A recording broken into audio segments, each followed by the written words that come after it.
What's up, everybody? This is the Booch, and welcome to part 11 of the WWE 2K24 Showcase journey. Today, we're going to be traveling to WrestleMania 21. So about 20 years ago from the WrestleMania that's coming up next month, and we're going to be jumping into the match that completely stole the show, the one match everyone talks about the most, and that is, of course, Kurt Angle versus Shawn Michaels.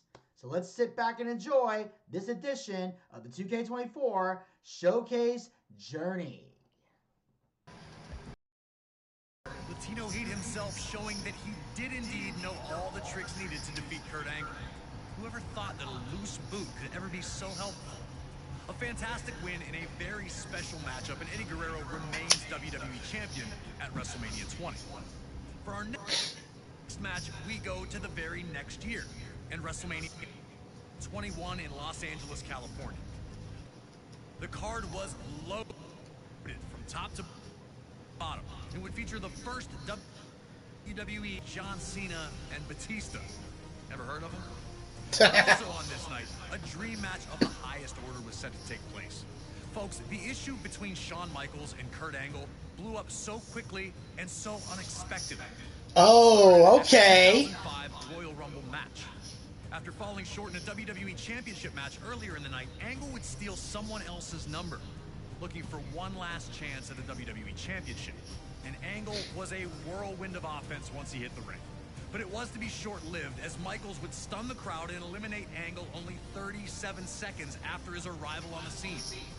Kurt went ballistic. My issue with you goes all the way back to 1996. I won a gold medal afters that year and putting on a wrestling clinic. Kurt would reveal an obsession with proving himself superior to Michaels in every way possible, which included defeating former partners of Michaels, along with delivering an incredible rendition of Sexy Kurt, Angle's version of Shawn Michaels' entrance theme. So with all the stars out in full force for WrestleMania, I love that song. Some of the greatest all-around performers in WWE history were finally set to lock horns. And here to provide... You know, it's the most popular sporting event of all time. It's the most important event for any pro wrestler. I consider Shawn Michaels the greatest. And is the type of individual that puts on five-star matches show after show after show. And if you don't have that five-star match with Shawn, then there's something wrong with you. Once we locked horns, Shawn and I might have had possibly the greatest match. Thank you to Kurt Angle for sharing his thoughts about his sublime encounter with Shawn Michaels at WrestleMania 21.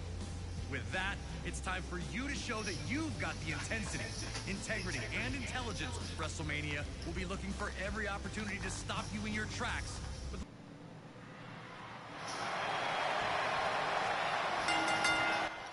Okay, before I get into this match, I gotta talk about some things real quick here. First of all, love that promo package, but like I said, I gotta get this off my chest before I play this game. 'Cause once I play this game, you guys know me. I'm gonna be focused, I'm gonna be watching, and I may or may not be cussing. But anyway, I forgot about the build of this match, and I like the fact they're picking this. Because again, won the titles. That was Cena's first world title. Think about that. That was when Cena won the WWE title for the first time. And right now, he's starting on Netflix. John Cena's kicking off his retirement tour that ends in December, and everyone wants to see him win the last one. Is he going to get that last title and break the record of the Nature Boy? And also, there's talk of Braun Breaker wanting to wrestle him back when he was, I think he's still the Intercontinental Champion, when he was the Intercontinental Champion. Because also, here's the other kicker. The Intercontinental title is the only title John Cena's never held in his entire career. So if he could have one run with the world title and one run with the Intercontinental title and drop those belts to the right people on the way out, Cena could have not only the record broken, but a grand slam. So I'd like to see both happen over the course of this year. I see no reason why I can't. Because the Intercontinental title reign doesn't have to last very long. Hell, the world title reign doesn't have to last very long. I mean, be a lot cooler if it did, but if it doesn't, whatever, he broke the record. Also, two things about that promo thing I got to address. Number one, I love how when they said Shawn Michaels was looking to go to the, headline and get another world title shot. And winning the Royal Rumble was the only way to do it. Yes, because up until the next year, that was how it was done. From 1993 to 2006, if you won the Royal Rumble, you went to WrestleMania. Now, the Rumbles before that didn't really affect anything because of the glorified Battle Royal. But then they decided to make it mean something. Like in Royal Rumble 92, which is the one that we're going to be reviewing on January 27th on the podcast. So if you are following us on Spotify, January 27th, we're doing a classic pay-per-view review of the Royal Rumble 92 in honor of Royal Rumble 25, taking place on February 1st. That was the one where Ric Flair won the world title. Well, from 93 on up, if you won the Rumble, you not only got a shot at the title, you main evented WrestleMania. That's what made the Royal Rumble exciting. Not the bullshit high spots, not the acrobatics, not the surprise returns or legends. That was the icing on the cake. You know what I mean? That's like the bonus. That's like the side dish that comes with the meal. You know what I mean? The meal was main event of WrestleMania for the world title. Then in 2006, they decided to say, fuck that. Because Rey Mysterio won the Rumble, didn't main event. The Undertaker wins the Royal Rumble, does not go to the main event. Which we'll be talking about that on January 20th on the podcast when we review WrestleMania 23. Which we're doing because it features the Battle of the Billionaires, and Trump officially gets inaugurated on the 20th, so we thought that was a good place to put that review. So that's why we're doing that. But also, so that was it. 2008, John Cena wins the Rumble, not the main event. Orton got the main event. Then Edge wins the Rumble. He's not the main event. Alberto Del Rio wins the Rumble. He's not the main event. Sheamus, not the main event. Cena, he got it. Batista, he got it on their second go-arounds, winning the Rumble. Then you have 2015, which was Roman Reigns. He got his main event, so credit there. 2016, Triple H won again, main evented. Then 2017 rolls around. Randy Orton wins. He's not the main event. I have no idea why. 2018, Shinsuke Nakamura won. He didn't main event. Seth Rollins won 2019. He didn't main event. I understood why there. Becky Lynch won the Rumble. I believe, was it Becky that year? Yeah, it was Becky that year. Yeah. So, she main event. So at least a Royal Rumble winner got something. Then 2020 rolls around. Drew McIntyre, he did main event. So they just kind of flip-flopped with it. And my belief system is, if you win the Royal Rumble, you should main event WrestleMania. Then they decided to give the women a Royal Rumble match. I look at it like this. You have 2 Royal Rumbles. We now have 2 nights of WrestleMania.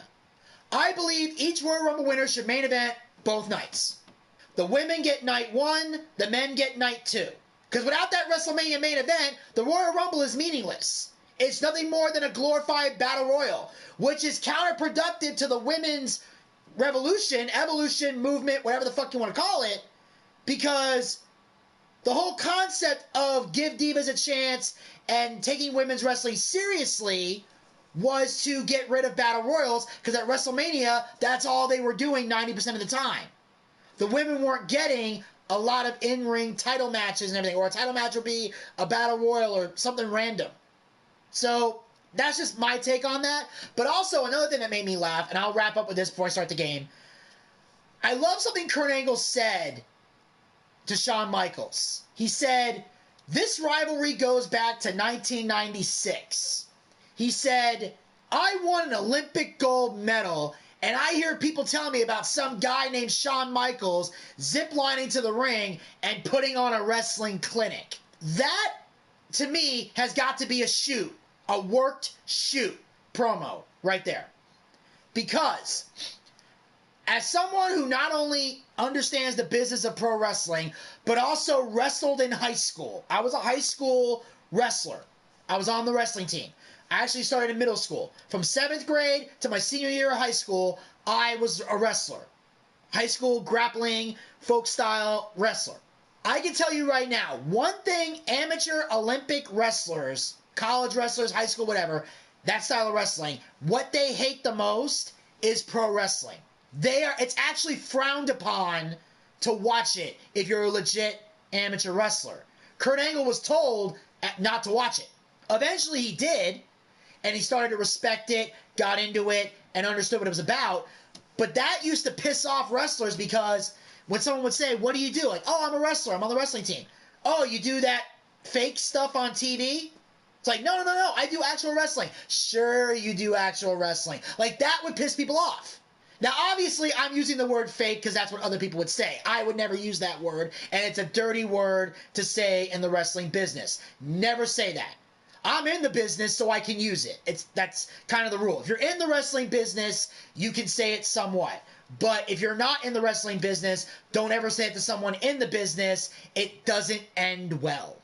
But I'm saying that used to be the thing. Kurt Angle was actually the guy that made it cool for amateur wrestlers to like WWE. He bridged that gap. And I tried to explain it to someone, and one time on Twitter, someone misunderstood what I was saying, and they thought that I was insinuating or implying that Kurt Angle was the only amateur wrestler to be in there. And they started making a list of all these other wrestlers that did amateur wrestling. And I'm trying to explain to the guy, that's not what I meant, but then he just kept giving me names and names, and finally I blocked him. Obviously, I get it. The Steiner brothers did amateur wrestling. Eddie Guerrero did amateur wrestling. The Iron Sheik was also an Olympic wrestler. There's a lot of guys that have done the amateur style wrestling and later got into pro wrestling, sports entertainment, whatever you call it. But what I'm saying is most people didn't know that about them. Or they weren't big enough in the amateur wrestling world for people to really give a shit that you're doing this. Because a lot of those guys did do amateur wrestling, but they weren't Olympic gold medalists. Kurt Angle, that's what I said, he's professional wrestling's only Olympic gold medalist. So when you're the gold medalist, you're on the cover of every paper, you're mainstream successful. So he had a lot of mainstream press. And it wasn't until Gable Stevenson, despite the fact he had a short-lived run, he was the only other Olympic gold medalist to be a pro wrestler. Granted, his wrestling career was cut short because he didn't make it in WWE. But that's the point I'm making is I love that they incorporated that. Because he's sitting here going, you're putting on a wrestling clinic? He's like, no. I put on a wrestling clinic. What you did was scripted. Now, Kurt Angle didn't say that because that would fuck up his storyline, but that's what he's implying. Like, no. I put on a wrestling clinic. You didn't do shit. Now, granted, from a pro wrestling standpoint, yes, what Shawn and Brett did in the main event of WrestleMania 12, the first ever Iron Man match, that was a wrestling clinic. But not when compared to Kurt Angle winning the gold medal. Which one was a better clinic? Clearly that one, because Kurt Angle was not scripted to win the gold medal. So amateur wrestling is always going to be better than pro wrestling in that regard, because amateur wrestling is not scripted. So I'm just going to say, I love that Kurt Angle used that as a motion to add to the story they were already telling. So I just want to give you guys some info on that. And now, as I said before, we're going to get back to the game. Let's see. Overwhelm HBK with fast-paced offense. Makes your strikes with your grappling and catch Michaels with a grab combo. Okay. All right. Now, got that out of my system. Back to the game.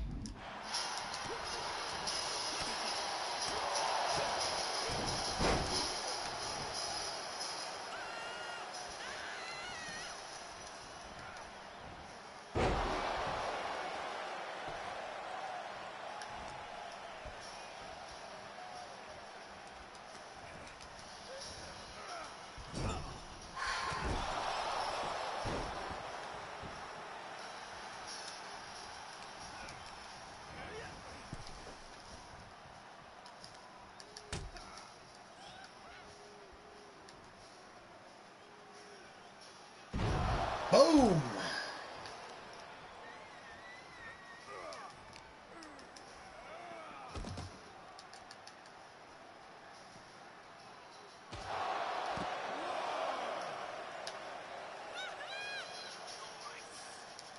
Ever plan to travel west?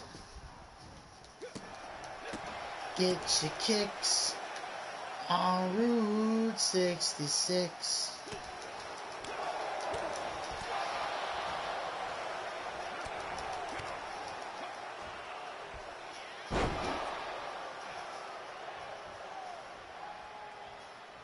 Okay.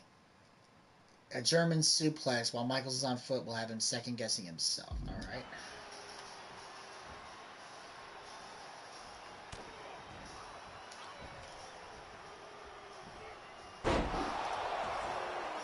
I did that!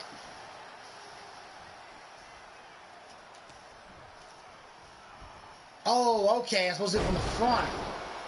That didn't make sense. I missed that part. The ropes. Rebound attack.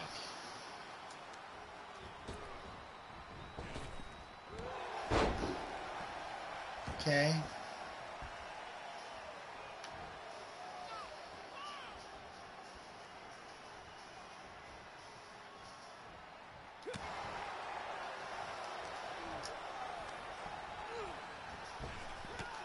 Oh, shit.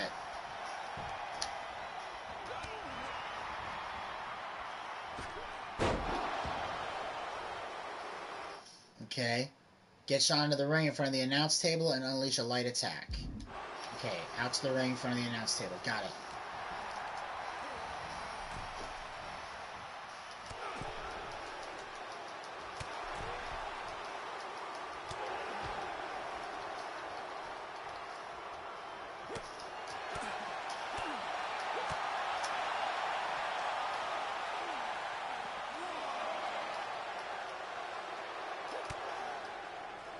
Shawn Michaels and Kurt Angle came into this match looking to prove their superiority over the other.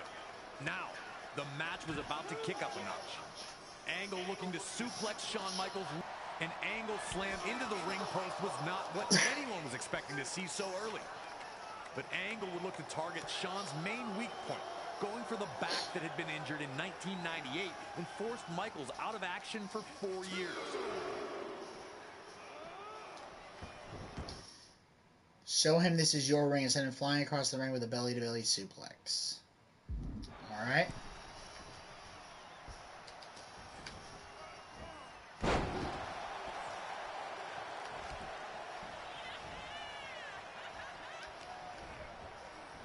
There we go.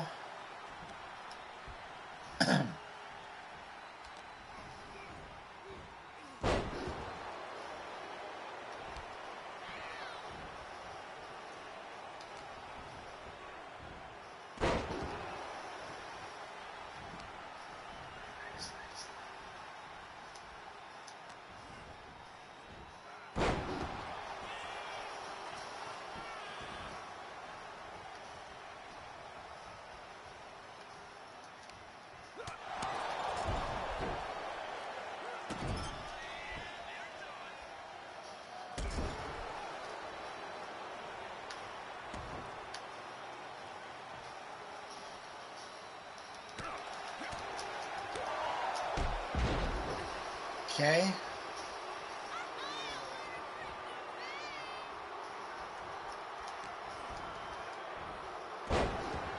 Wait a minute. What? Northwest turnbuckle with opponent dazed and upper left corner facing you to lift in a seated position on top turnbuckle, then circle to perform an avalanche overhead belly-to-belly suplex. Upper left corner facing me? Alright. See, this is the type of shit that pisses me off with this goddamn showcase mode. They say shit like that. Northwest turnbuckle. The fuck? HBK. Angle. Northwest turnbuckle. Let me see here.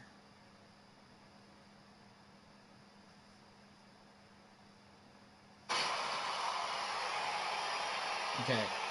One more time. Top left. Okay. I would assume. Yeah, I mean, I would assume that. I just want to be sure because I never know what's going on with this thing. All right. Oh, you got to be kidding me. Come on.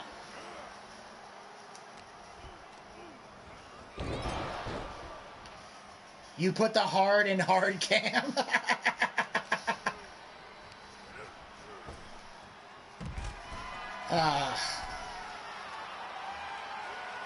Yeah.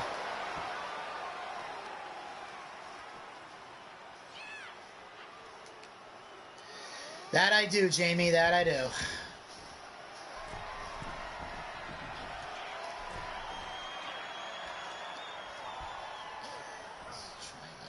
left, top left. Come on. What the fuck? Oh, he's reversing it. Okay. Really? Really? You really thought you were getting a 3 count there? Are you kidding me? I'm insulted. That is insulting to me that you thought you were going to get a 3 count right then and there. That is insulting as hell. Okay.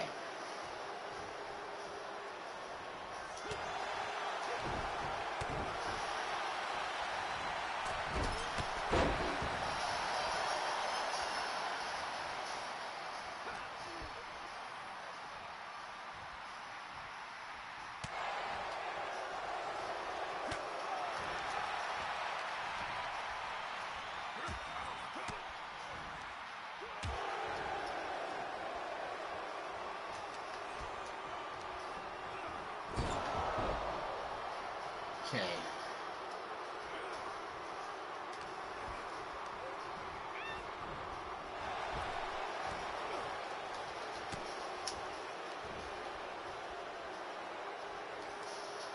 Come on.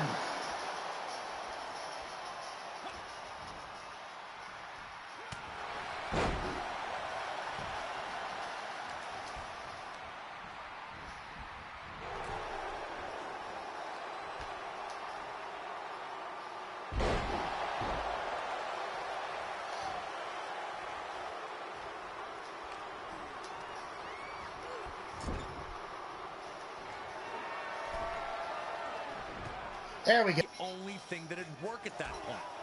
And now, HBK had turned the tables, with Angle hurting on the arena floor. All right, come on.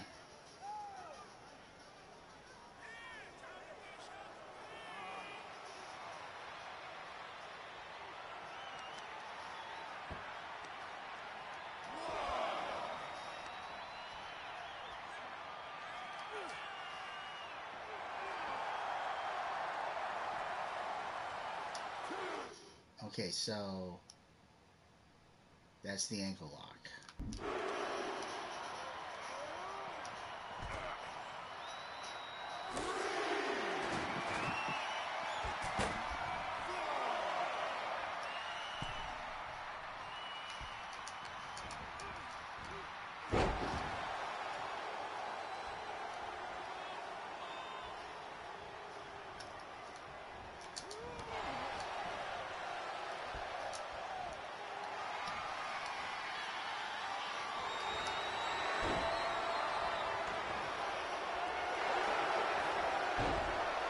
That's all that matters.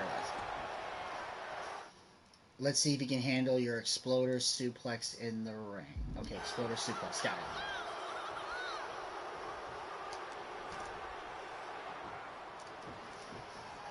it. Only to take them right back down, he appeared focused on the task at hand once again. Give him another angle slam. Signature stored.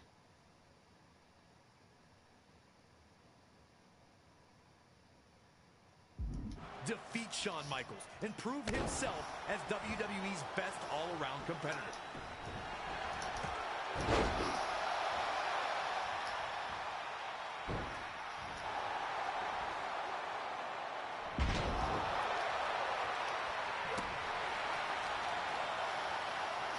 Come on.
Boom. There we go.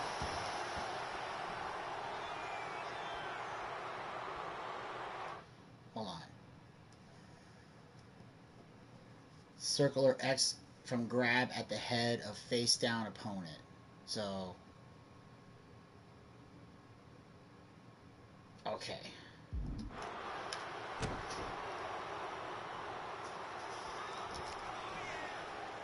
Despite controlling the match at this point, Angle would inexplicably lose his new to count. No way this would end in a double countout, right? But that was stopped with Shawn finally getting back to his feet.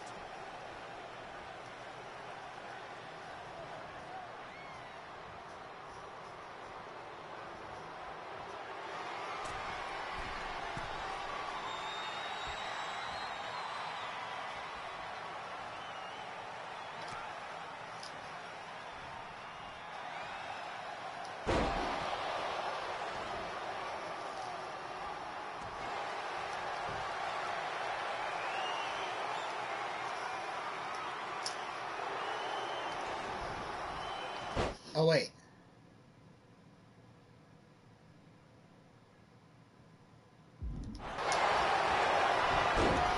Running on fumes, Kurt Angle would try once more. And that, ladies and gentlemen, will wrap up part 11 of the WWE 2K24 Showcase journey. But before I officially end this video, I will break a little kayfabe for you guys right now. That last objective, where you have to put in the ankle lock to secure the victory, well, when I originally did it, I got in the ankle lock, Shawn tapped out, but the objective, I wasn't able to win it. And I was pissed off, I was frustrated, and at the time, I had Jamie Ward in the chat room, as you guys saw, and I asked him, should I replay this or keep going? Jamie said, keep going. That's why I continued to keep going with it. Then, once that official live stream ended and I started streaming again, I went back to that match to fix it up and go for it. And I had Gator in the chat room with me during that time.